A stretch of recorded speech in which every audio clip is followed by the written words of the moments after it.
Transparency কি কোনোদিন হবে না আমাদের? আরেক দেশে করতেছি আমরা, নিজের দেশে এই প্রস্তাব নিয়ে গেছি। নতুন বাংলাদেশ গড়ার যে পদ্ধতি, নতুন বাংলাদেশের আগে ক্ষমতায় আসে নাই, তখন কি পুরান বাংলাদেশ ছিল তার কাছে?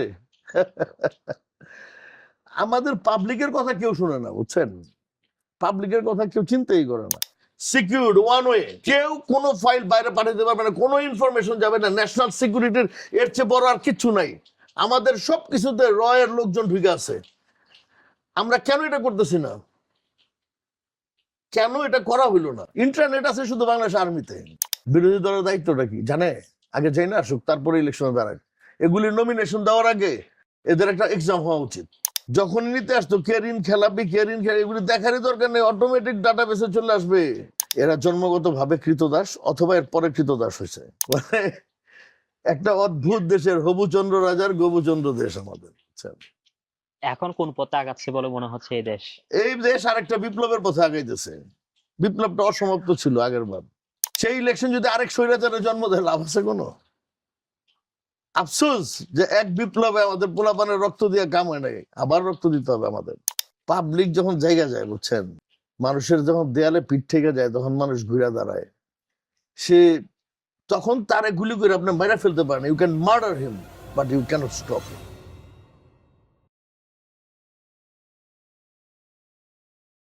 প্রবাসী রেডিওর খুবই নতুন একটা এপিসোডে আপনাকে ওয়েলকাম।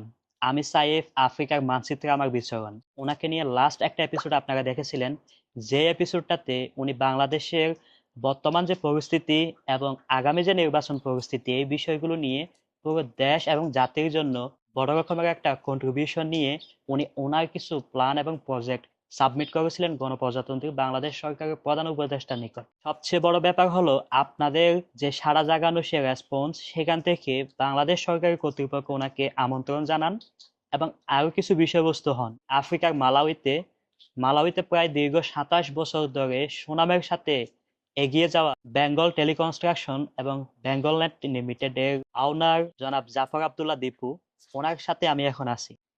ওনার সেই যে ওনার প্রোগ্রেস কতটুকু আগালেন এবং আসন্ন নির্বাচনে সেই যে ওনার প্রোগ্রেস এটা কতটুকু আগালেন, আসন্ন বাংলাদেশ জাতীয় নির্বাচনে বাংলাদেশ সরকার প্রবাসী শ্রেণীদের বিষয় ভেবে পোস্টাল ব্যালট বা পোস্টালের মাধ্যমে ব্যালট ভোট দেওয়ার যে একটা প্রক্রিয়া হাতে নেয় বা প্রজেক্ট হাতে নেয়, সেই বিষয়ে উনি কথা বলবেন। একজন প্রবাসী হিসেবে উনি কিভাবে দেখছেন আজকের এই বাংলাদেশ এবং বাংলাদেশের এই গন্তব্য, বাংলাদেশের এই বহমান গন্তব্য উনি কিভাবে দেখছেন, সর্বোপরি বিষয়ে আমরা কথা বলবো। Let's welcome to our today's guest জনাব জাফর আব্দুল্লাহ দীপু। কেমন আছেন আপনি? ভালো, আপনি কেমন আছেন? আলহামদুলিল্লাহ ভালো আছি। এটা তৃতীয়বার আপনার সাথে দেখা। হ্যাঁ, প্রথমবার যখন মালাউইতে এসেছিলাম 2বার দেখা হয়েছিল। আমরা 2বার কথা বলেছিলাম আমাদের বাংলাদেশের দর্শকদের সাথে। এখন right. তৃতীয়বারের মতো আপনার কাছ থেকে জানতে চাইবো বেসিক্যালি প্রথমে জানবো কেমন আছেন, কেমন যাচ্ছে আপনার এই প্রবাসের মাটিতে সেই বাংলাদেশের নামানুসারে বা বেঙ্গল নেট আপনার কোম্পানি কতটুকু সফলতার সাথে আপনি আগাচ্ছেন। তারপর আমরা জানতে চাইবো একজন প্রবাসী হিসেবে আজকের এই বাংলাদেশ এবং নির্বাচনের যে প্রক্রিয়া, এই বিষয়টাকে আপনি কিভাবে দেখছেন? আহ, প্রথম আপনার মাধ্যমে আপনার সব দর্শকদের সালাম জানাই, এবং আপনার যে লাস্ট যে এপিসোডটা ছিল, এটাতে খুব রেসপন্ড হইলো। হওয়ার পরে আমরা তো then we receive a call from election commission of Bangladesh.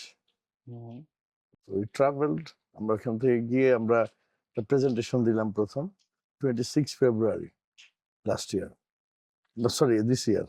ওকে, এরপরে একটা ওয়ার্কশপ হলো ইউএনডিপির ফান্ডিং এ, ইলেকশন কমিশনে। আমরা সেখানেও আমাদেরকে মানে ইনভাইট করা হয়। আমি এখানে আমার যে প্রজেক্ট ম্যানেজার এবং আমার বড় ছেলে যে এখানে ডাইরেক্টর অলসো কোম্পানির, আমরা সবাই গেলাম। আমরা তখন বিডার একটা সেমিনার চলতেছিল, আমরা সেখানেও অ্যাটেন্ড করি। তো আমরা প্রপোজালটা তখন ওইখানে ডিটেল ভাবে দেই, অনলাইন ভোটিং এর যেটা, একটু ইন্টারাপ্ট করব, অনেক নতুন দর্শক এই ভিডিওটা দেখবেন, তো আপনার যে প্রজেক্ট সাবমিশনটা ছিল ওই প্রজেক্টটার টিমটা যদি একটু শর্টলি আপনি ইয়া করতেন, হয়তোবা কানেক্ট করতে পারবেন আচ্ছা, আমাদের দর্শকরা। আমি একটু সামারাইজ করে বলি, হ্যাঁ হ্যাঁ, ইজি সেটাই হবে। সেটাই। এটা হচ্ছে ইউএনডিপির যে লাস্ট ওয়ার্কশপে ছিল সেটাতে আম, এটা আরো ইজি হয়ে যায় যে 70% পিপল লাস্ট এই পদ্ধতিতে ভোট হয়েছিল মেক্সিকোতে। আচ্ছা 70% লোক স্মার্টফোন দিয়ে ভোট দেয়, এবং আমাদের প্রপোজালটা এক্স্যাক্টলি ওইটাই ছিল। আমাদেরটা এরকম ছিল দুইটা পার্ট, একটা হচ্ছে পার্লামেন্টারি কিছু রেকটিফিকেশন, কিছু চেঞ্জেস, এবং আরেকটা হচ্ছে ইলেকশন প্রসেসটা। সো পৃথিবী অনেক ফাস্ট হয়ে গেছে এখন। আমাদের দেশে যে ইলেকশন যেটা সারা পৃথিবীতে চলতেছে, এটা প্রায় 100-150 বছর পুরনো একটা সিস্টেম, ব্যালট পেপারের ভোট। তো ব্যালট পেপারের ভোট সিস্টেমটা খুব এক্সপেন্সিভ হয়, এই জন্য 5 বছরে একবার ভোট হয়। জনগণের মতামত নেওয়াটাই তো মেইন। হুম হুম। ভোট তো হলো জনগণের মতামত নেওয়ার পদ্ধতি। তো 5 বছরে একবারই করা যায়, কারণ খুব এক্সপেন্সিভ হয়, এই জন্য 5 বছর মেয়াদে করা হয়। কিন্তু আমরা এটা যদি খরচটা যদি কমে যায়, বা ধরেন এমন ভাবে কমে যায় যে একবার সেট করলেন অনেক বছর চললো, তাহলে বড় বড় গুরুত্বপূর্ণ বিষয়গুলোতে আমরা সবসময় পাবলিকের অপিনিয়নটা নিতে পারি ভোটাভুটিতে। এখন তো পৃথিবী কত স্মার্ট হয়ে গেছে, স্মার্টফোনে যে ব্যাপারগুলো, মানে দেখেন ক্রেডিট কার্ড, মাস্টার কার্ড, সবকিছু স্মার্টফোন দিয়ে এগুলোতে চলতেছে না সারা ওয়ার্ল্ডে। তো স্মার্টফোনে টাকা ট্রানজাকশন চলতেছে, ব্যাংক ওয়ালেট থেকে নিয়ে ইন্টারনেট ব্যাংকিং সবকিছু। ভোটটা কেন হতে পারে না? আমি যেটা বলেছিলাম যে ওয়ার্ল্ড ব্যাংকের ফান্ডিং এ একটা প্রজেক্ট মালাউইতে, ডিজিটাল মালাউই প্রজেক্ট হচ্ছে, we are the biggest stakeholder. 29 ডিস্ট্রিক্টের মধ্যে 18টা ডিস্ট্রিক্টই আমরা করলাম। একটা তো আইল্যান্ড, সেটাতে এখন ফাইবার অপটিকের ডেভেলপমেন্ট নাই। তো আমরা যেটা, ওটা মাইক্রোওয়েভে চলে আর কি। আমাদের এটা ছিল যে অনলাইন ভোটিং, যে যারা স্মার্টফোন ব্যবহার করে তারা অনলাইনে ভোট দিতে পারবে, পৃথিবীর যেখানে থাকুক প্রবাসীরা, এবং দেশের ভিতরে যারা স্মার্টফোন ইউজ করে প্রত্যেকেই স্মার্টফোনের মাধ্যমে ভোটটা দিতে পারবে। এটার ব্যাপারে সিকিউরিটি অন্যান্য জিনিস তো ডিটেলে গেলাম না, ইটস ওয়েল সিকিউরড, এবং এটাতে কোনো সমস্যাই নেই।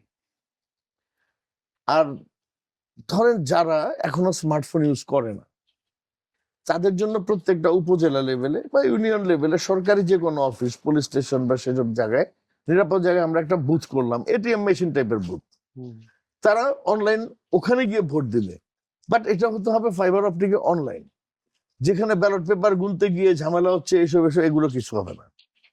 ভোট দেওয়া হলে সাথে সাথে কাউন্ট হয়ে গেল সেন্ট্রাল, এবং এটার ব্যাকআপ থাকবে 2-3টা ডাটা সেন্টারে। তো কেউ ইচ্ছা করলে একটাকেও টেম্পার করা যাবে না, they have to change all of them. মানে এটার সিকিউরিটির ব্যাপারে কোনো ডাউট নেই। আমরা এটা ডিটেল নির্বাচন কমিশনকে এক্সপ্লেন করেছি, দিয়েছি, প্রেজেন্টেশন দিয়েছি, ইউএনডিপির যে ওয়ার্কশপে ছিল সেখানেও দিয়েছি। বাট আমাদের ব্যাপারটা নিয়ে আর কথা হলো না, ওইটুকুই শেষ, এটার আগাইলো না। এই পদ্ধতিটাতে কি হইতো যে একটা সেন্ট্রাল ডাটা সেন্টার থাকবে, সরকারি প্রত্যেকটা অফিস, ইউনিয়ন পরিষদ থেকে নিয়ে সবাই ডিসি হয়ে, ডিস্ট্রিক্ট কাউন্সিল হয়ে একদম মেইন ডাটা সেন্টারে চলে আসবে। আপনার এনআরভি, আপনার ট্যাক্সেশন, কার কত, যেমন খেলাপি ঋণ হবে কিভাবে? আপনি যদি একটা ডাটা সেন্টার থেকে সবকিছু হচ্ছে, সবার একটা আইডি থাকে, সেই আইডি থেকে সব হচ্ছে, কেউ যদি অন্য ব্যাংকে ঋণ নিয়ে থাকে আরেক জায়গায় যাবে, সেটা ইমিডিয়েট চলে আসবে, খেলাপি ঋণ হওয়ার চান্সই নাই। 95% চুরি বন্ধ হয়ে যাবে এটা চালু করার সাথে সাথে। এটা শুধু ইলেকশন না, সবকিছুতে হইতো, রেভিনিউ অথরিটি থেকে সবকিছু। এই পদ্ধতিতেই ওয়ার্ল্ড ব্যাংকের এই প্রজেক্টটা, এখান থেকে আমার এই আইডিয়াটা আসে। তো আমি আইডিয়াটা যখন ওয়ার্ল্ড ব্যাংকে জানাই, তখন তারা খুব অ্যাপ্রিসিয়েট করে, তারা বলে এটাকে তুমি পেটেন্ট করো, সার্টিফাই করো। সার্টিফাই করা হলো, নির্বাচন কমিশনকে দেওয়া হয়েছে। বাট এরপরে আর আসলো কি, আমরা শুনলাম যে পোস্টাল ব্যালট পেপারের ব্যাপারটা, এটা মানে এটা অনেক পুরনো পদ্ধতি, এবং এটা অকেজ, এটা চলে নাই কোনোদিন। আর আজকের দিনে ইমেল আর ইসের পরে তো পোস্টাল ব্যালট পেপার এমনি বন্ধ হয়ে গেছে।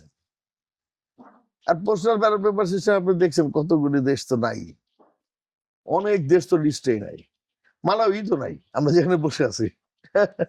তো আমরা আমি অনেকবার চেষ্টা করেছি, সবাইকে রিকোয়েস্ট করেছি, ইউনিস স্যারের অফিসে আহ, আমি ইউনিস স্যারের অফিসে আমি বলেছি যে আমাকে একটা দেন, মানে ওনার সাথে একবার আমাকে একটা অ্যাপয়েন্টমেন্টের সুযোগ করে দেন, আমি কথা বলি, হুম, যে ওনাকে আমি এক্সপ্লেন করি। ঘরে ঘরে গিয়ে দুর্নীতি দমন করা এইসব কিছু দিয়ে হবে না, আমাদের কি করতে হবে, আমাদের কিছু টার্নকি সলিউশনে যেতে হবে, কিছু চাবি পয়েন্টে সমাধান করতে হবে। যে একটা চাবি ঘুরে এলে 10টা পরিবর্তন হয়ে যায়, 50টা পরিবর্তন হয়ে যায়। আজকের দিনে পৃথিবী এত আগায় গেছে, আমাদের তো এখানে কিছু করার নাই, মানে আমরা এই পুরান সিস্টেম নিয়ে যদি ঘুরি, এত বড় একটা বিপ্লব হইলো, তারপর আমরা ঠিক জিনিসটা নিলাম না। এখানে একটা বিষয় জানতে চাইবো, আপনি বলছিলেন যে খরচ কমানোর একটা বিষয় এক, আর দ্বিতীয়ত হলো খুবই ইজিলি বা লং টার্ম এটাকে কাজে লাগানো যাবে। থ্যাংক ইউ আপনার ভেরি মাচ। আপনার যে এই বিষয়টা, হ্যাঁ, যেহেতু ইতিমধ্যে একটা প্রজেক্ট গভর্নমেন্ট হাতে নিয়েছে যেটা postal ballot paper voting system, আর আপনি যেটা প্রস্তাব দিয়েছিলেন সেটা online voting system, just approximate একটা ডিফারেন্স আমি জানার চেষ্টা করব যে আপনি যে প্রস্তাবটা দিয়েছিলেন সেখানে আনুমানিক এক্স অ্যামাউন্ট খরচ হইতে পারে বা হবে, এন্ড বর্তমান গভর্নমেন্ট যেটা ইমপ্লিমেন্ট করতে যাচ্ছে সেটাতে এমন খরচ হচ্ছে, বিষয়টা ডিফারেন্সটা কেমন? ডিফারেন্সটা হচ্ছে যে এই ইলেকশনে খরচ দেওয়া হয়েছিল কত, অ্যারাউন্ড 5,000 বা 6,000 কোটি টাকা বাংলাদেশে। এই 6,000 কোটি টাকা দিয়ে যে প্রজেক্টটা হাতে নিল, এটার সুফলটা জাতি এটা শুধু কতদিন? একটা ইলেকশন, শুধু একটা election? That's for one election only. এই পোস্টাল ব্যালট না না সিস্টেমটাতে? না না না, ওভারঅল যে ইলেকশনটা আসছে ফেব্রুয়ারিতে, আচ্ছা। এটার জন্য হচ্ছে এই অ্যামাউন্টটা 6,000 বা 7,000 কোটি এরকম কিছু একটা, অ্যাবোভ 5। আমরা যেটা অ্যাপ্রক্সিমেট, আমরা যেটা দেখেছি এর অর্ধেক খরচে টোটাল দেশের সব অনলাইন ভোটিং এর যারা স্মার্টফোন ইউজ করে তারা তো হবেই, প্লাস প্রত্যেকটা ডিস্ট্রিক্টে, প্রত্যেকটা উপজেলায়, ইউনিয়ন পরিষদ লেভেলে, প্রত্যেকটা 600 কয়টা জানি থানা, আমার ডাটাটা হাতে নাই, থাকলে আপনার দেখে দেবো। আমরা বা- টোটাল ওয়ার্কআউট করেছি এটার উপরে। হুম হুম। তো 600 কয়টা জানি থানা আছে, সবগুলোতে থাকলো, তারপরে ইউনিয়ন পরিষদ গুলোতে থাকলো, যেটা বুথ অনলাইন, যারা স্মার্টফোন ইউজ করে না, they want to go and vote direct in the booth, তাদের জন্য এটা। তো এর অর্ধেক খরচে হয়ে যাবে, এবং একবার করার পরে আপনি 20 বছর 30 বছর 100টা ইলেকশন করেন না আপনি, আর কোনো খরচ নাই তো, শুধু মেইনটেনেন্স কস্ট, হুম। শুধু মেইনটেনেন্স কস্ট। কারণ আপনি অনলাইনে ভোট দিচ্ছেন, আর অনলাইন ভোটে আপনার স্মার্টফোনের ভোটে কত সুবিধা, একটা কেন্দ্রে 2টা ককটেল ফুটলে, বোম ফুটলে লোকজন আর ওখানে যাচ্ছে না ভোট দিতে, ভয় পাইতেছে। এখানে আপনি ঘরে বৈশা আয়েশ করে আরাম করে দেখে ঠিক মতো ভোট দিবেন, ঠিক প্রার্থীরে। আপনি যখন কেন্দ্রে যাচ্ছে তখনও কিন্তু লোকটাকে ইনফ্লুয়েন্স করা যাচ্ছে, হুম। কেউ বলতে পারে যে না আমার ভোট দিবেন, এরকম দিবেন, অনেক সময় কেউ অন্যভাবে দেখতে পারে, মানে they are not safe yet. But স্মার্টফোনে বসে যখন ফোন দিচ্ছে, ভোটটা দিবে, সেখানে সে চিন্তিত ভাবে নিজের ঠিক মতামতটা দিতে পারবে। এটা উৎসব টাইপের হইতে পারে, একটা মহলে আচ্ছা আজকে এই ফ্যামিলি ভোট দিবে, আমরা সবাই ভোট দিব আজকে, চলেন, বা আজকে ভোটের উৎসব করলাম, বা যার যখন খুশি সে একটা পয়সা ভোট দিল, তার কেউ জানলো না, নিরাপদ, কোনো কিছু না, ঠিক রায়টা হইলো। আসলে ব্যাপারটা হয় কেউ, মানে নোবডি ওয়ান্টস। আমরা প্রথম প্রেজেন্টেশন যখন দিলাম, ওইখানে নির্বাচন কমিশনের কয়েকজন কর্মকর্তা, তারা ওখানে ছিল, তারা বললো পলিটিক্যাল পার্টিগুলোতে এটা চাবে না। আমি বললাম পলিটিক্যাল পার্টিরা চাবে না, না চাবে তাতে কি হলো, তারা পারে নাই পলিটিক্যাল সিচুয়েশন হ্যান্ডেল করতে, এই জন্যই তো রেভলিউশন হয়েছে, 1400 মানুষ মারা গেছে, হাজার হাজার লোক পঙ্গু হয়েছে। তারা কে চুজ করার? এই দেশের ক্রিম লোকজন মিলে যেটা ঠিক সেটা চুজ করবে ভালোটা, বাট ইটস নট দেয়ার। এই যে ধরেন ফেব্রুয়ারিতে যে ভোটটা, আমার তো মনে হচ্ছে এত কেওয়াস, এত কিছু এখানে, বিগত যে আওয়ামী লীগ সরকার ছিল তাদের লোকজন অনেক আছে, তারপর আমাদের যে সেনা প্রধান, তারপর প্রেসিডেন্ট রয়ে গেছে আগের, এরা, তারপর বিএনপি, এই 17 বছর তো কেউ কিছু করতে পারে নাই। আজকে সবাই এসে নীতি নির্ধারণ ব্যাপার। কালকে ফখরুল সাহেব বলতেছে যে নতুন বাংলাদেশ গড়ার যে পদ্ধতি, নতুন বাংলাদেশের আগে ক্ষমতায় আসে নাই, তখন কি পুরান বাংলাদেশ ছিল তার কাছে? আমাদের পাবলিকের কথা কেউ শুনে না, বুঝছেন? পাবলিকের কথা কেউ চিন্তাই করে না। এক ইউনূস স্যার করতেছিল, এই যে প্রবাসে, এই যে লোকজন ভূমধ্যসাগর পাড়ি দিতে গিয়ে মারা যায় ঢুকা, হ্যাঁ, সরকার কোন খোঁজটা নেয় কার? এয়ারপোর্টে হ্যারাসমেন্ট হয়, জেল খাটে, তারপরে গিয়া যখন কেউ সেটেল হয়, সে টাকাটা কোথায় পাঠায়? দেশে পাঠায় না। ওই টাকা দিয়ে পলিটিক্স চলে না, রাজনীতিবিদরা বসে খায়, লজ্জা করে এদের। একদম নির্লজ্জ, নিকৃষ্ট ধরনের পলিটিক্স আমাদের দেশে। ব্যাংক থেকে টাকা চুরি হয়ে যাচ্ছে, অ্যানালগ সিস্টেম চলতেছে, কারো খবর কেউ জানে না। আপনার টাকা শুনলাম আটকে আছে। আমার 4 কোটি রেমিটেন্সের টাকা যে জিআইবি ব্যাংকে, চিন্তা করেন আপনি। আরো কত মানুষের আছে। প্রথম হলো কি ছিল, এটা এনআরবি গ্লোবাল ব্যাংক, যে এনআরবি নন রেসিডেন্স বাংলাদেশের জন্য করা হয়েছে। আমরাও খুশি হইলাম, সবাই রাখলাম, কত মানুষ রাখছে। কত সালের দিকে এটা? এটা শুরু হয়েছে কত, আমার মনে হয় বিফোর 17, 17-র আগে, 2017 বা তার আগে। লাভজনক ব্যাংক ছিল, ইসলামী ব্যাংক লাভজনক ব্যাংক ছিল। এই ব্যাংকগুলি লুট হয়ে গেল, আমরা টাকা নিয়ে রাখলাম। কার দায়িত্ব? রাষ্ট্রের দায়িত্ব না পাবলিকের জানমালের নিরাপত্তা দেওয়া? আমরা তো রেমিটেন্সের টাকা নিয়ে গেছি, সেই টাকা তুলতে পারি না এখন। তো নিরাপত্তাটা কোথায়? প্রবাসীদেরকে এইভাবে ডিসঅ্যাপয়েন্ট করা, এটা খুব কমন হয়ে গেছে, খালি বক্তৃতায় আর সবকিছুতেই সবাই বলে। শকুন যেমন চেয়ে থাকে কোনো প্রাণী মরবে, যেন ওই প্রাণীর গোস্তটা খেতে পারে। Right. একইভাবে বাংলাদেশের বিভিন্ন দূতাবাসগুলো আছে বিশ্বের বিভিন্ন দেশে, বিভিন্ন দূতাবাস চেয়ে থাকে কখন একজন প্রবাসী মরবে, কারণ একজন প্রবাসী মারা গেলে নাকি তাদের প্রচুর লাভ হয়। একজন প্রবাসীর লাশ যখন দেশে নিতে হয়, দেখা গেল ওই প্রক্রিয়ায় 5-7 লাখ টাকা, 2-3 লাখ টাকা যাই খরচ হয়, ওই টাকাটা গভর্নমেন্ট থেকে পাস হয়ে এসে দূতাবাসে আসে। ওই খরচটা তারা নিজেদের মধ্যে বাটোয়ারা করে নেয়। অ্যান্ড ওই মৃত প্রবাসী যে তার লাশটা যে পাঠাবে, তার পরিবারের কাছ থেকে ওই অ্যামাউন্টটা আবার দাবি করা হয় যে লাশ পাঠাতে এত খরচ হচ্ছে, আপনারা ওই টাকাটা দেন। অর্থাৎ তারা চেয়ে থাকে কখন একজন প্রবাসী মরবে, ওই প্রবাসীর মৃত্যুকে কেন্দ্র করে, তার লাশটা দেশে পাঠানোকে কেন্দ্র করে সরকার থেকে একবার টাকা নিবে, অ্যান্ড পরিবার থেকেও একবার টাকা নিবে। এরকম কিছু বিষয়ও প্রবাসীদের বেলায় হয়, আমি শুনেছি, জানি না কতটা আমি সত্যি। একবার একটা লাশ পাঠিয়েছিলাম হুম। সাউথ আফ্রিকা, আমাদের হাই কমিশন থেকে রিকোয়েস্ট করেছিল, মানে কোন এক সেক্রেটারি বা ডেপুটি সেক্রেটারির সারা ছিলেন, মালাউইতে মারা গেছে। আমরা জানি না কবে আসছে, বা কেউ হঠাৎ করে হসপিটাল থেকে আমাদের জানাইলো লোকজন, পাকিস্তানি কমিউনিটির লোকজন। এই যে প্রবাসীরা, মানুষ যে প্রবাসী কি শখে হয়, আমরা যে বছরের পর বছর দেশে যাই নাই, তারপর হার ভাড়া খাটনি, দেশের মানুষ, ফ্যামিলি এরা চায় থাকে আমাদের ইনকামের উপরে। আপনি জানেন এই যে লেবাররা যে সৌদি আরব, দুবাই, মিডল ইস্টের কান্ট্রিগুলিতে, অন্যান্য জায়গায় নর্মাল ডিউটি করার পরে ওভারটাইম করে। মে দিবস ঘটনা তো জানেন, যে শিকাগোতে যে হয়েছিল, 18 ঘন্টা চাকরি হতো, আমেরিকার শিকাগোতে 18 ঘন্টা ডিউটি ছিল। তারা এর এগেনস্টে চাইছিল যে কমাইতে, তো 18 ঘন্টার ডিউটি ছিল আর 6 ঘন্টা রেস্ট পাইতো শ্রমিকরা। তখনই শ্রমিক বিদ্রোহ হয়।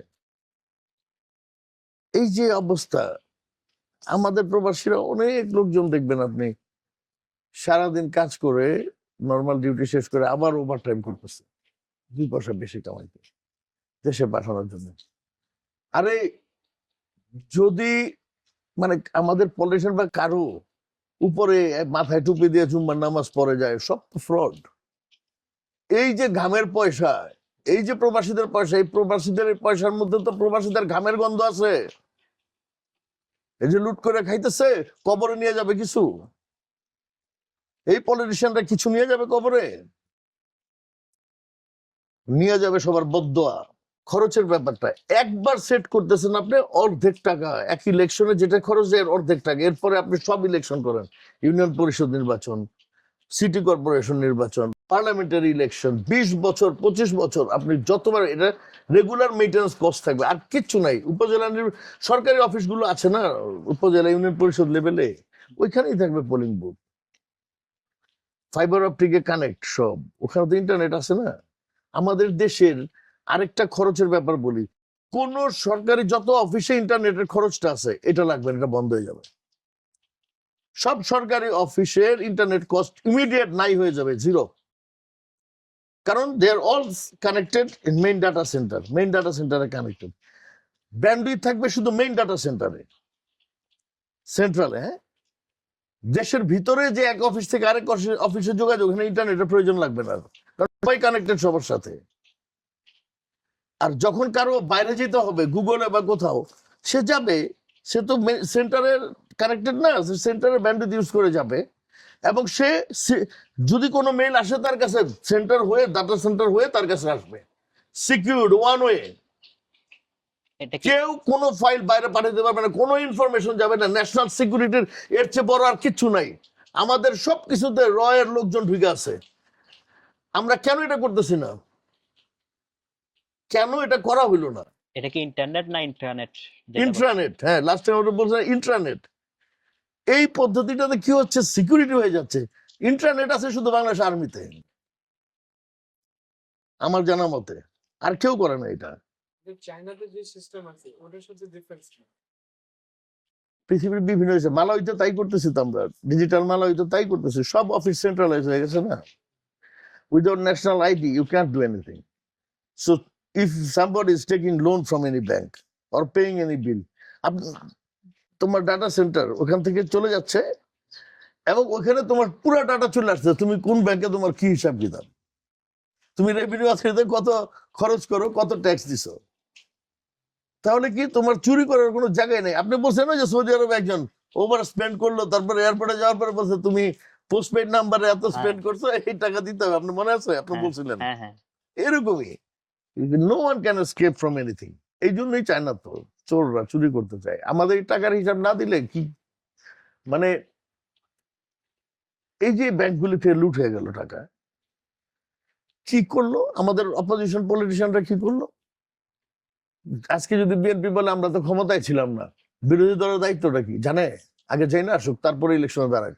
এগুলি নমিনেশন দেওয়ার আগে এদের একটা এক্সাম হওয়া উচিত, নমিনেশন পেপার সাবমিট করলেই দেওয়া উচিত না। তো যখন নিতে আসতো কেরিন খেলাপি, কেরিন খেলা, এগুলি দেখারই দরকার নেই, অটোমেটিক ডাটা বেসে চলে আসবে। ট্রান্সপারেন্সি কি কোনোদিন হবে না আমাদের, খালি মুখে থাকবে, কথায় থাকবে। আরেক দেশে করতেছি আমরা, নিজের দেশে এই প্রস্তাব নিয়ে গেছি।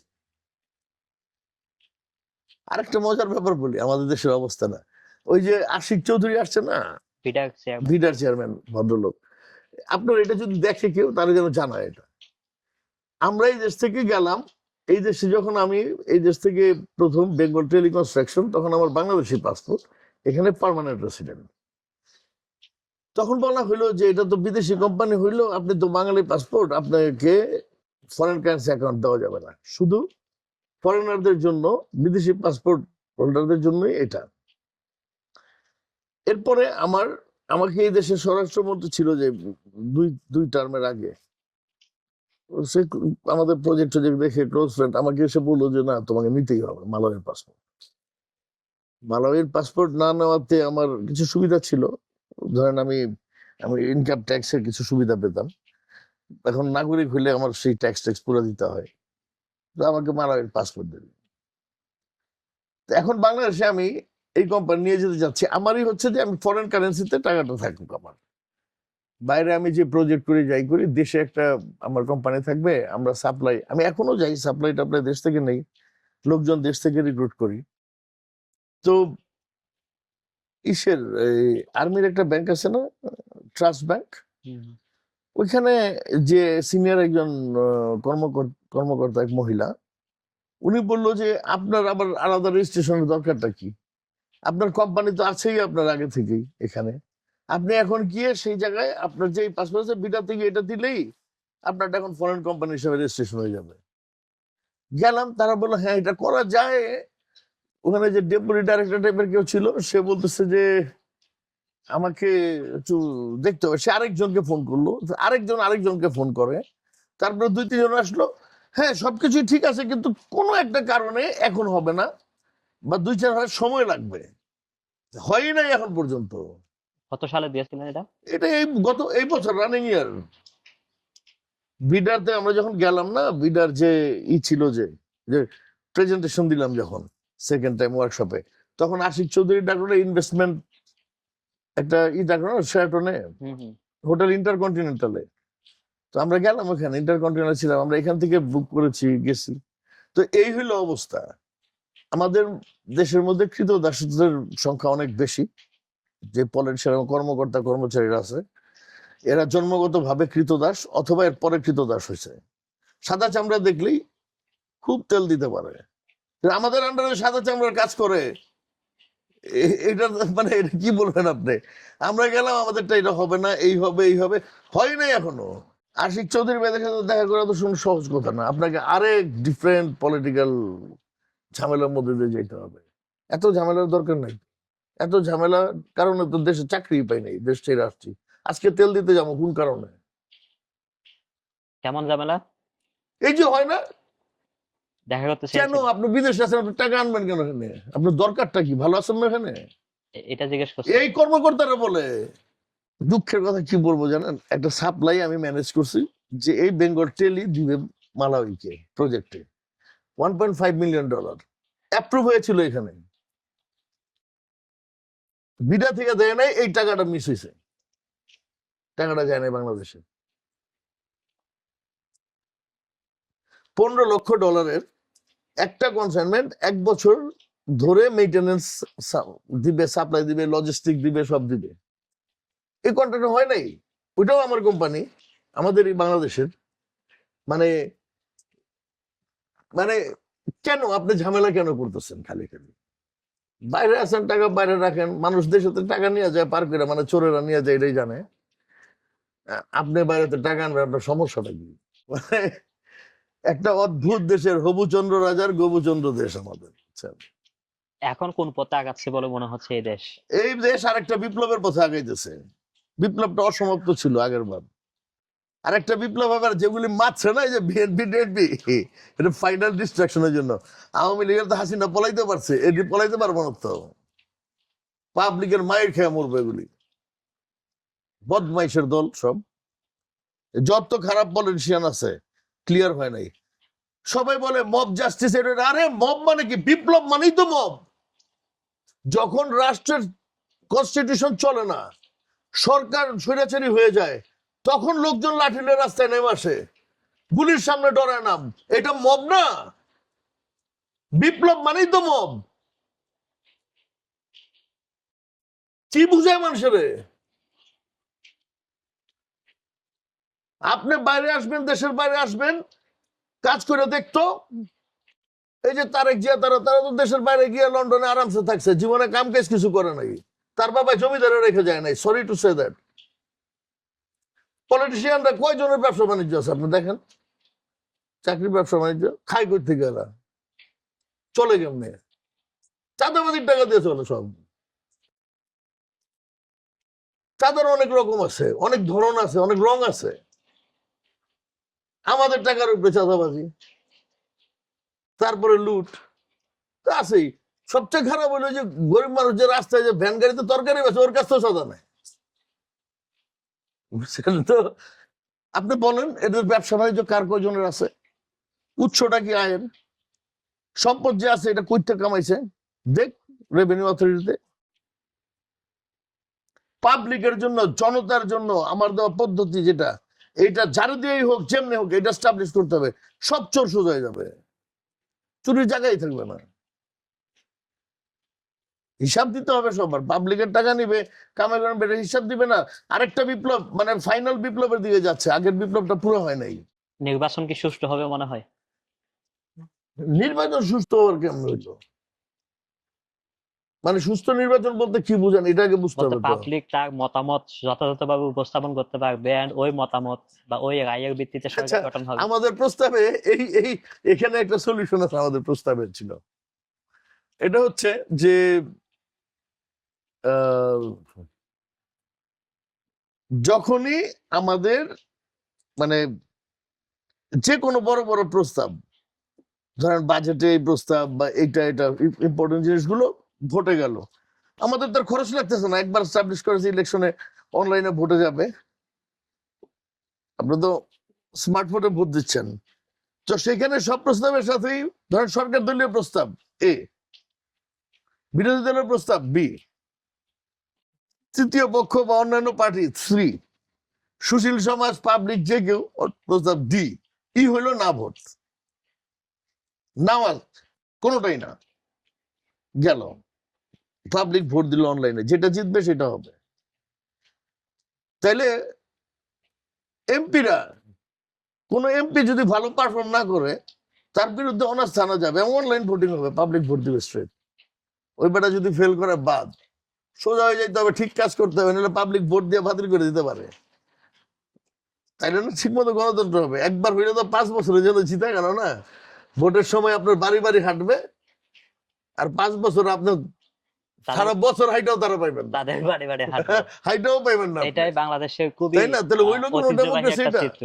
তো আজকের দিনে এত ফেসবুকে এত কাহিনী চলতেছে, মানুষ আমাদের ভোট দেওয়ার প্রসেসটা ওই যে অনলাইনে আপনার ডাটা কেনা যে একটু বেশি কঠিন না, অনলাইনে যে ডাটা কেনা না ওইটার মতো, এর সর্বশেষ চেয়ে কঠিন কিছু কি না। রেসপন্স দিয়েছে আপনাদের? কোনো রেসপন্স দেয় নাই, শুনছে আমাদেরটা হ্যাঁ খুব ভালো, দেখি কতটুকু করে যে হ্যাঁ আমরা তো আছি আপনার সাথে। তবে আমি তো ডাইরেক্টর ডেপুটি ডাইরেক্টর এই লেভেলের লোকের সাথে দেখা হয়েছে, তারা কিন্তু খুব অ্যাপ্রিসিয়েট করছে, মানে কয়েকজন। বিষয়টা কি যথাযথ জায়গায় পৌঁছাচ্ছে বলে মনে হয়? আমি আপনিই তো বুঝছি পৌঁছাতে এটা পারেননি। প্রফেসর ইউনূসের একক ইচ্ছারা, আমি বলছি যে দেখেন প্রফেসর ইউনূসের হাত দিয়ে এই মাইক্রো ক্রেডিট সিস্টেম আসছে পৃথিবীতে, সারা পৃথিবীর চেহারা বদলায় গেছে, উনি নোবেল প্রাইজ পাইছে, আজকে উনি বাংলাদেশের ড্রাইভিং সিটে। এই সারা পৃথিবী আশা করে ওনার হাত দিয়ে আবার নতুন কিছু একটা আসবে, আমরা নিয়ে আসছি সেটা, ওনার হাত দিয়ে এটা ইমপ্লিমেন্ট হবে। ওনার সাথে একবার দেখা করার সুযোগ করে দেন। আমি ইলেকশন কমিশনের মধ্যে বলছি আমার সাথে একটু দেখা করানোর ব্যবস্থা করে দিন, কারো যদি দয়া হয়। ইলেকশন কমিশনার ছিল তো ওইখানে, ইলেকশন কমিশনার এসে পরে কি বললো যে সবার খাওয়া দাওয়া ঠিক মতো হয়েছে লাঞ্চের পরে, বুঝছেন? তা আমরা বুঝতেছি না খাওয়া দাওয়া ঠিক মতো হয়েছে কি হয় নাই। তো বললো খাওয়া দাওয়া সবার ঠিক মতো হয়েছে, তো দুইজন বললো, হ্যাঁ হয়েছে হয়েছে। তো উনি হাইসা দিয়ে বললো অনেক খাবার কিন্তু বেঁচে গেছে। ওই আছি আমরা, কোন দুনিয়ায় আছি বাংলাদেশে? কিছুদিন আগে বললো না যে বিচ্ছিন্ন ঘটনা, ওই যে হাদির ঘটনা, হুম, হাদি সাহেব যে মারা গেল, হাদি আমাদের ওসমান হাদি। বাচ্চা ছেলেটা, কি সাহস ছেলেটার, বলছে সে বলছে না ইলেকশন কমিশন এটা একটা বিচ্ছিন্ন ঘটনা। তো এই লোক বলছে অনেক খাবার কিন্তু বেঁচে গেছে ইউএনডিপির প্রোগ্রামে, এটা দেখে খুব খুশি, হাসতেছিল। তো ওইখান থেকে আর কি রেসপন্স পাবো? পোস্টাল ব্যালট পেপারে আপনি ভোট দিয়ে পাঠাইলেন, এটা পোস্ট হয়ে যাবে, কতদিন পরে আপনার ইলেকশনের রেজাল্ট ওয়েট করবে কতদিন? এদের জন্য ভণ্ডামির কিছু লিমিট থাকা উচিত, বুঝছেন? ভণ্ডামির কিছু লিমিট থাকা উচিত। এখান থেকে পোস্ট যাইতে তো 1-1.5 মাস লাগে। একটা গান আছে না বাংলাদেশ হয়েছিল, দেশে মোবাইল এসেছে চিঠি বন্ধ হয়েছে, ভালোবাসার কথা এখন আসে বাতাসে, আর উনি ইলেকশন নিব পোস্টাল ব্যালটে। পোস্টাল ব্যালটের বিষয়টা কি আপনি অনেকটা এমন ভাবে দেখতে পারেন যে লাইক বাংলাদেশের অর্থনীতিতে রেমিটেন্স অনেক বড় একটা ভূমিকা রাখে, আর রেমিটেন্স যে অনেক পাওয়ারফুল একটা টুল প্রবাসীদের জন্য, এটা প্রবাসীরা খুবই গভীরভাবে এটা বুঝেছে সম্প্রতি সময়ে। তো যার কারণে দেখা যায় সরকার যখন প্রবাসীদের বিরুদ্ধে বা দেশের বিরুদ্ধে বা দেশ বা জাতি সন্তুষ্ট হয় না এমন কোনো পলিসি বা এমন কোনো সিদ্ধান্তে প্রবাসীরা যখন জেগে ওঠে, রেমিটেন্স শাটডাউন টাইপের একটা বিষয় আসে। এই ক্ষেত্রে কি জাস্ট প্রবাসীদের মাথায় হাত বোলানোর জন্যই শুধু এই পোস্টাল ব্যালটটা বিষয়টা সামনে আনা, এমন কিছু না? আদৌ এটা যৌক্তিক একটা বিষয় এবং আদৌ কোনো আহ ইফেক্ট রাখে এখানে নির্বাচনে? আমি এটার কোনো রিজন খুঁজে পাই না। আমাদের দেশে আপনার মাথায় হাত বোলানোর জন্য কেউ কিছু করে না। যাই করে যে এইটার কারণে আরো কিছু ফান্ড খাওয়া যায় কিনা, অ্যালোকেট করা যায় কিনা, অনেকটা ওই যে চুরি করার জন্য। উন্নয়ন ব্যাপারটা। এক্স্যাক্টলি এরকমই। আমি আর কিছু দেখি না। এটা তো এক্সপায়ার অনেক বছর আগেই, এটা তো কাজ করে নাই কোনোদিন। তারপর আরে প্রক্সি ভোটের ব্যাপারে সাপোর্ট করতেছিল ইলেকশন কমিশনার। মানে আপনার ভোট আপনার বাসায় অন্য কেউ দিয়ে দিবে। আরে প্রক্সি ভোট তো জানি না, মানে জাল একজনের ভোট। ভোট আরেকজন দেওয়াটাই তো wrong. They were proposing for proxy vote. কোন দুনিয়ায় আছি আমরা? বিপ্লব শেষ হয় নাই তো। ফাইনাল ওই আওয়ামী লীগ গেছে না, এখন ইলেকশন করে যে আসবে তারা ফাইনাল বিপ্লবে মাইকটা খাবে আর কি। বাকি রয়েছে আর কি। আওয়ামী লীগটা দেখে কেউ শুধরায় নাই, কেউ সংশোধন করে নাই নিজেদের। শুনেন, আমাদের জাতির মতো নির্যাতিত জাতি খুব কম আছে। ইস্ট ইন্ডিয়া কোম্পানিতেও এরকম কিছু চোর চোরটার জন্য ইস্ট ইন্ডিয়া কোম্পানি নিয়ে গেল ক্ষমতা 1757 সালে। তারা পাইলো যে বাংলাদেশের কৃষকরা, ফ্যামিলিগুলি এত স্বয়ংসম্পূর্ণ যে ওনাদের মানে ঘরে সবকিছু হয়, খালি লবণ কিনতে হয় বাইরে থেকে। এরা লবণের উপরে 300% ট্যাক্স বসায় আমাদের শুষে নিছে, বুঝছেন? এগুলি ইস্ট ইন্ডিয়া কোম্পানি তো তাও ওইভাবে নিয়ে গেছে কিছুটা। আপনি ক্যালকুলেট করে দেখেন, 200 বছর ইস্ট ইন্ডিয়া কোম্পানি যা লুট করছে, 16 বছরে আওয়ামী লীগ সেই লুট তার চেয়ে বেশি লুট করে নিয়ে গেছে, ইন্ডিয়া আওয়ামী লীগ মিলা। আর এর আগে বিএনপি ক্ষমতায় আসে নাই 2-4 বার, নতুন বাংলাদেশ গড়ার জন্য যাইতেছে এখন মির্জা ফখরুল বলে। ভাই, শিক্ষিত মানুষজন যে কেমন এত নির্লজ্জ হয় ভাই, আমার খুব খারাপ লাগে। আমার খুব রেসপেক্ট নাই এই ধরনের পলিটিশিয়ানদের জন্য। I am sorry to say that. দেখেন কি ভালোটা হয়েছে, ওসমান হাদি আগে র্যাব দিয়ে মার্ডার করাইতো, এখন গুন্ডা দিয়ে করাইলো। আর ওই সন্ত্রাসী 17 লক্ষ টাকা ডাকাতি করতে গিয়া, ডাকাতির কারণে যখন সে অ্যারেস্ট হইলো, অস্ত্র সহ অ্যারেস্ট হয়েছে সে, তারে জামিন দিল কোর্ট। কোন কোর্ট? বাংলাদেশের কোর্ট। আর কেমনে কে জামিনের জন্য কাজ করছে? বিএনপির 2 উকিল। কোথায় আছি আমরা? আমি তো ভোট দিতে যাবো না, এই ইলেকশন আমি ভোট দেবো না তো। ইউনূস স্যার তো ভোট দিয়ে ভাইকে চলে যেতে চাইতেছে, উনি আর কেউ চায় না। এটা উচিত না ওনার। ওনার উচিত আর্মি ঠিক করা, সেনা প্রধানরে অবসরে পাঠানো, চুপ পুরে খেদানো, ঠিক মতন স্টুডেন্ট লিডারদের নিয়ে, ঠিক মতো যোগ্য ব্যক্তিদের নিয়ে একটা কাজ করা, কইরা একটা ঠিক মতো ইলেকশন না হলে ইলেকশন করে লাভ কি? সেই ইলেকশন যদি আরেক স্বৈরাচারের জন্ম দেয়, লাভ আছে কোনো? আফসোস যে এক বিপ্লবে আমাদের পোলাপানের রক্ত দিয়ে কাম হয় নাই, আবার রক্ত দিতে হবে আমাদের। এটা বেশি দূর না।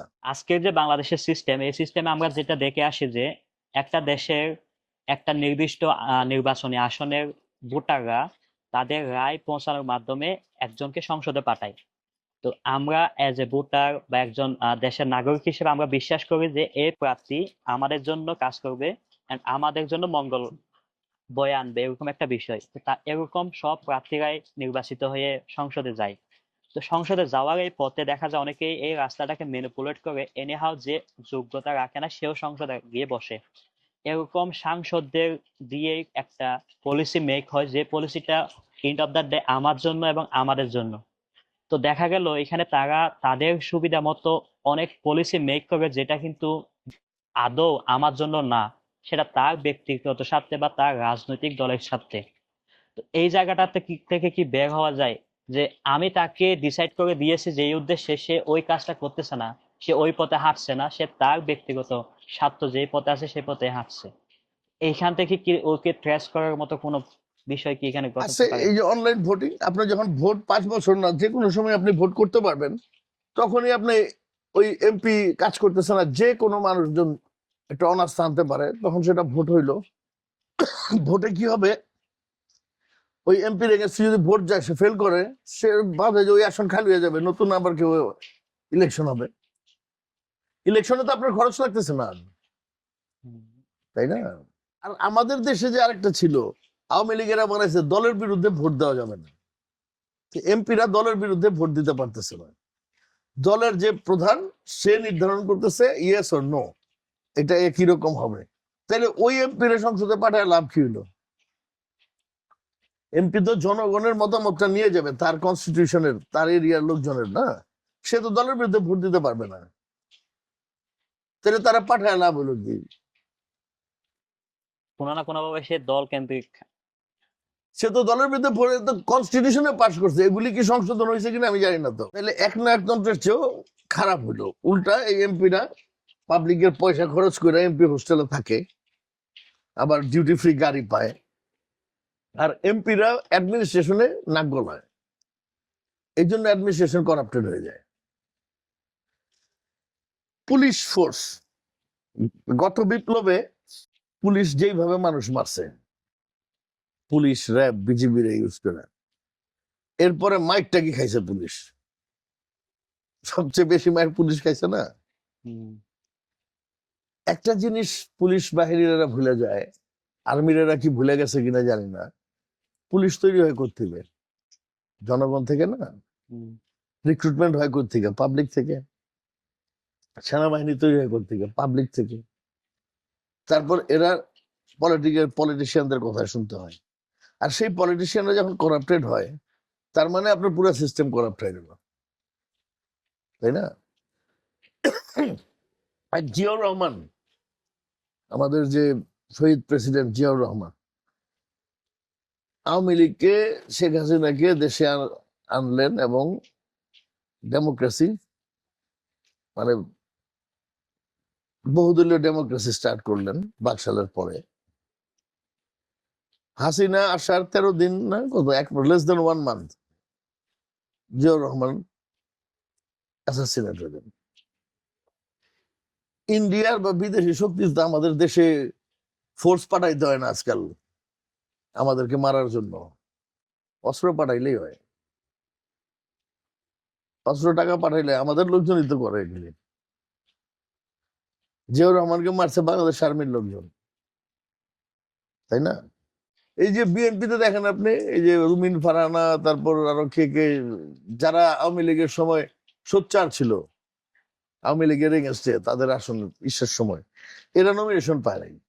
নমিনেশন বাণিজ্য হয়েছে ডেফিনেটলি, আই গেস। যারা টাকা দিতে পারে নাই তারা নমিনেশন পায় নাই। তো শুরুটাই তো, পলিটিক্স এর শুরুটাই তো টাকা পয়সার লেনদেন। আপনি একটা কাজ করেন, আমি আপনার একটা অ্যাডভাইস করি, চলেন আমরা ইলেকশনের যে আমাদের পদ্ধতিটা, এইটা আমরা অনলাইনে চালু করি, প্রবাসীদের নিয়ে, দেশের মানুষ আসবে, তখন দেশের আমরা ভোটাভুটি করে দেখি প্রত্যেকটা কি হয়। How do you think? এটাতে আপনার পেমেন্ট প্ল্যাটফর্মও করা যাবে। প্রবাসীরা দেশের টাকা ঠিকই পাবে, কিন্তু আর রাষ্ট্র এইভাবে টাকাটা চুরি করতে পারবে না। এই রাস্তাগুলি আমাদের বন্ধ করতে হবে। তো প্রবাসীদের টাকা তো সস্তা না, যেটা আমরা খালি টাকা পাঠাবো আর তারা যা খুশি তা করবে। এছাড়া আমি কোনো হোপ দেখি না এখন। ইউনূস সাহেব তো কেউ সহযোগিতাই করে নাই, উনার কারণে তো খায় পুরো পয়সা রয়েছে বাংলাদেশ উন্নতির। এই যে বিমান লাভ করছে, হ্যাঁ, প্রথমবার। তারপর রেলওয়ে ভালো একটা অবস্থানে গেছে। চট্টগ্রাম বন্দর প্রাইভেটাইজ করা হইতেছে, বিরাট বড় বড় উন্নতির কাজ করছেন উনি। সিরিয়াস, উনারা যদি ঠিক মতো, উনার মতো লোক যে আমরা পাইছি, বুঝছেন, 100 বছরে এরকম 2-1 জনের জন্ম হয় হতো কোন জাতিতে। আমরা তো উনার কোন মানে উনার কাজ করার সুবিধায়, উনার মানে কি বলবো, কি একটা মানে পলিটিক্যাল ক্রাইসিস, এই ভদ্রলোক শেষ। একটা কোন জায়গায় জানি একটা মুভি দেখছিলাম, একটা ইন্ডিয়ান একটা মুভি ছিল, হলিউডের, সরি বলিউডের মুভি, বম্বে। তো ওই যে মন্ত্রী যখন ডিল করতে চায়, কয়শো কোটি নিয়ে সাইন করলো কন্ট্রাক্ট, তখন বলতেছে যে আরো তো আসতেছে ইন্ডিয়াতে, মানে এই থার্ড ওয়ার্ল্ডের কান্ট্রিতে কোন প্রজেক্ট কি এক বাজেটে শেষ হয়? ওইটা আরো বাজেট লাগে, এক্সটেনশন হয়, আরো আসতেছে। তুমি চিন্তা করো না, লাভ করতে পারবা। তো কন্ট্রাক্টর মন্ত্রীকে বলে যে আসলে আপনার তো পলিটিশিয়ান হওয়ার চেয়ে আপনার বিজনেসম্যান হওয়া দরকার ছিল। তখন মন্ত্রী বলে যে পলিটিক্স এর চেয়ে ভালো বিজনেস আর কিছু থাকলে ওইটা আমারে বলিস, আমি ওইটাও করবো। মানে পলিটিক্স এর চেয়ে ভালো বিজনেস আর নাই দুনিয়াতে। এন্ড অফ দ্য ডে আসলে জনগণের জন্যই কিছু করা, এবং সেই করাটার যে প্রত্যয় নিয়ে শুরু করেছিলেন উনি, সেটা সামারাইজ যদি করতে চাই, অনলাইন ভোটিং সিস্টেম এটা নট জাস্ট অনলি ভোট, এটা অনেক বড় একটা ব্যাপার একটা জাতির জন্য, বিশেষ করে আমাদের জন্য। তো এই একটা প্রস্তাব নিয়ে আমি বিগত 2টা এপিসোডেও এই বিষয়টা শেয়ার করেছিলাম। এন্ড অফ দ্য ডে আমার জন্য, আমাদের জন্য, জাতির জন্য। তো বিষয়টা নির্বাচন কমিশন পর্যন্ত পৌঁছেছিলেন, এন্ড নির্বাচন কমিশন এখানে আমন্ত্রণ জানিয়েছিলেন। পুরো বিষয়টা দেখলেন, পজিটিভ রেসপন্স বলতে জাস্ট বিষয়টা খুবই ভালো, অ্যাপ্রিসিয়েট করলেন, দ্যাটস ইট। এটা ইমপ্লিমেন্টেশন বা ইমপ্লিমেন্ট করার কোনো আশা বা উদ্যোগ মানে আমাদের রাষ্ট্রের পক্ষ থেকে আর দেখা যায়নি। বিষয়টা আসলে কে কিভাবে দেখছেন, এন্ড এই বিষয়টা দিয়ে আসলে কতটা এই দেশটাকে ট্রান্সপারেন্সির আওতায় নিয়ে আসা যাবে বলে আপনি অ্যাজ এ নাগরিক, অ্যাজ এ ভোটার বা অ্যাজ এ বাংলাদেশের নাগরিক আপনি ভাবেন, অবশ্যই কমেন্ট করে জানাবেন। যদি আপনাদের মধ্যে কোনো কনফিউশন এই ব্যাপারে থাকে, ডেফিনেটলি আপনারা কমেন্টে জানাতে পারেন। হয়তোবা নেক্সট কোনো একটা এপিসোডে আপনাদের এই ক্লারিফিকেশনটা দেওয়া হবে ডেফিনেটলি। প্রবাসী রেডিওর আজকের এই এপিসোডটা শেষ করতে যাচ্ছি এখানেই।